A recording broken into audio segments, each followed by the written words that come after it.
몸뚱이는 소 같고 꼬리는 나귀 꼬리에다 낙타의 무릎, 범의 발굽에 짧은 털은 잿빛이었다. 조선 후기 실학자 박지원의 청나라 여행기를 담은 열하일기 속에서 묘사하고 있는 동물입니다. 글로만 봐서는 마치 신화 속에 존재하는 동물 같은데요. 정말 실존했던 동물은 맞는 걸까요? 구독과 좋아요, 댓글과 알림 설정은 저에게 큰 힘이 됩니다. 구독자 여러분 감사합니다. 열하일기 속에 기록된 몸뚱이는 소 같고 꼬리는 나귀, 무릎은 낙타, 발굽은 호랑이인 이 녀석의 정체는 바로 코끼리입니다.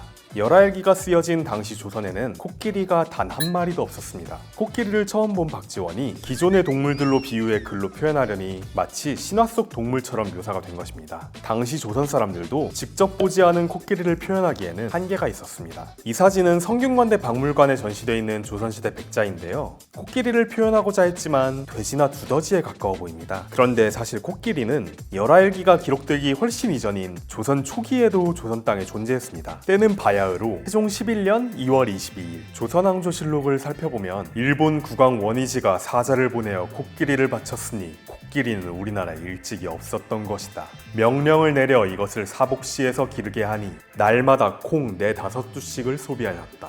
라고 적혀 있는데 이게 바로 우리나라 최초의 코끼리에 대한 기록입니다. 콩 4-5두는 약 70kg을 말합니다. 한마디로 코끼리가 어마어마하게 처먹었단 도대체 얼마나 처먹는 게야 돼지 같은 놈. 일본에서 물 건너온 조선 최초의 코끼리는 그리 행복하지는 않았습니다. 코끼리가 조선에 온 지 1년 남짓 됐을 때쯤 코끼리를 구경 온 공조판서 이유가 코끼리가 못생겼다며 침을 뱉고 비웃다가 빡친 코끼리가 그를 밟아 죽이는 사건이 발생합니다. 코끼리가 사람을 죽였으니 조선은 발칵 뒤집혔고 이 일로 코끼리는 재판에 서게 됩니다. 당시 유생들은 살인을 저지른 코끼리를 사형에 처해야 한다고 주장했지만 이에 태종은 코끼리는 저를 잘하는 아주 예의 바른 동물이다 라며 죽이지 않고 전라도의 장도라는 섬으로 귀향을 보내게 됩니다. 그렇게 코끼리가 유배지로 간 지 6개월 후 태종은 전라관찰사로부터 한 통의 상소문을 받습니다. 코끼리가 좀 채 먹지 않아 날로 수척해지고 사람을 보면 서글프게 눈물을 흘립니다. 이 소식에 마음이 약해진 태종은 코끼리를 유배지에서 다시 전라도 육지로 돌아오게 했습니다. 그러나 코끼리의 엄청난 식사량을 감당하지 못해 경상도, 충청도, 전라도 이렇게 3도가 코끼리를 돌아가면서 사육하는 순번 사육을 담당하게 됩니다. 이렇게 3도를 떠돌던 코끼리는 다시 한번 사고를 치고 마는데요.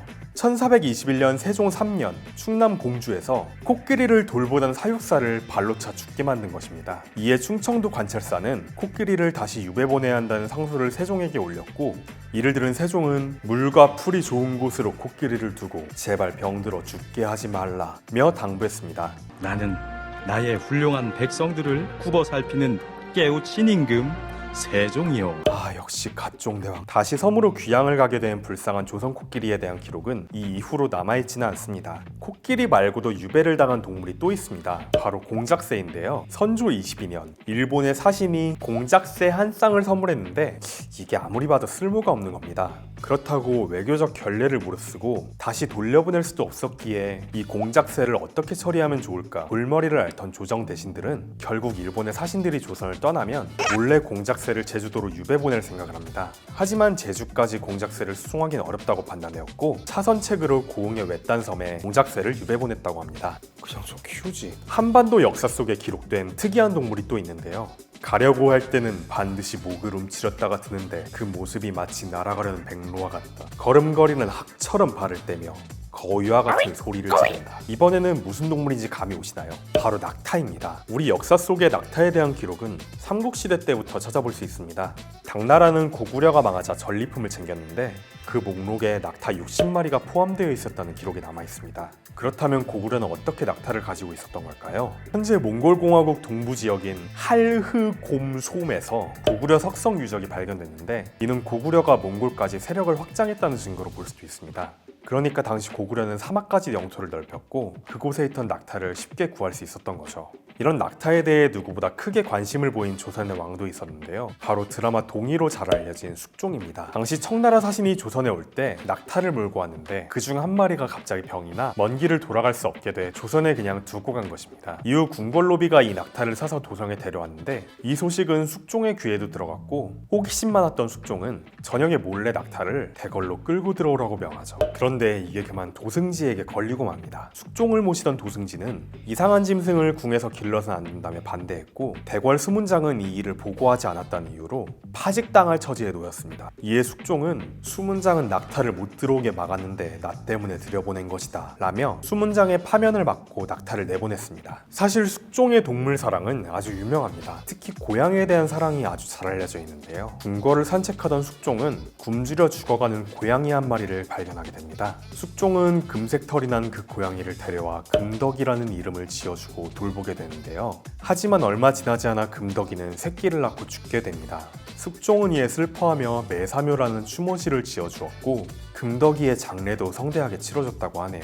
그리고 숙종은 금덕이의 새끼 금손이를 키우게 됐습니다. 숙종이 이 금손이를 얼마나 아꼈는지는 김시민의 시문집에 실린 금묘가에서 찾아볼 수 있습니다.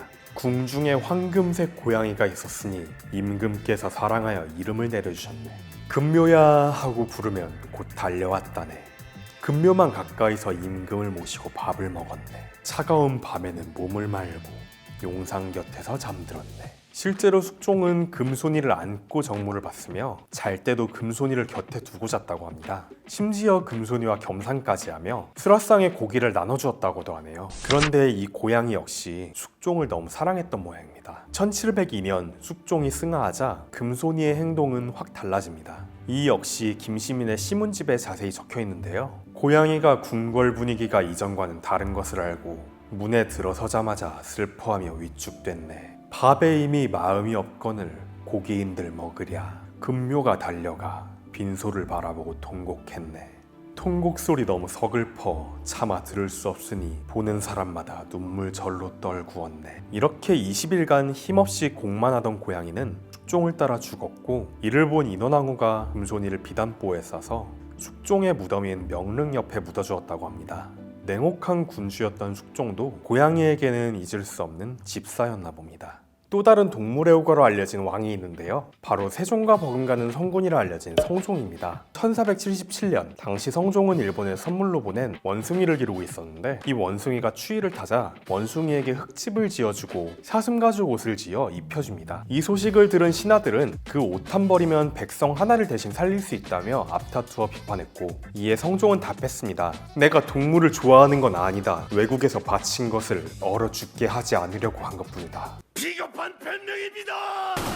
성종은 원숭이뿐만 아니라 고양이, 매, 사슴, 백조 등 수많은 동물을 키웠으며 희귀한 동물들에게도 관심이 많았습니다. 명나라에 가는 사신에게 낙타를 사오라는 명을 내렸다가 대신들에게 비판을 받고 낙타 수입을 포기했던 기록도 있으며 신하들의 반대에도 사냥매를 키우는 것을 고집했다고 합니다. 이처럼 조선 왕조에서는 해외 동물을 들여오는 것에 대해 대부분 부정적이었는데요. 이런 조선에서도 수입하기 위해 굉장히 애쓴 동물이 있습니다. 바로 물소입니다.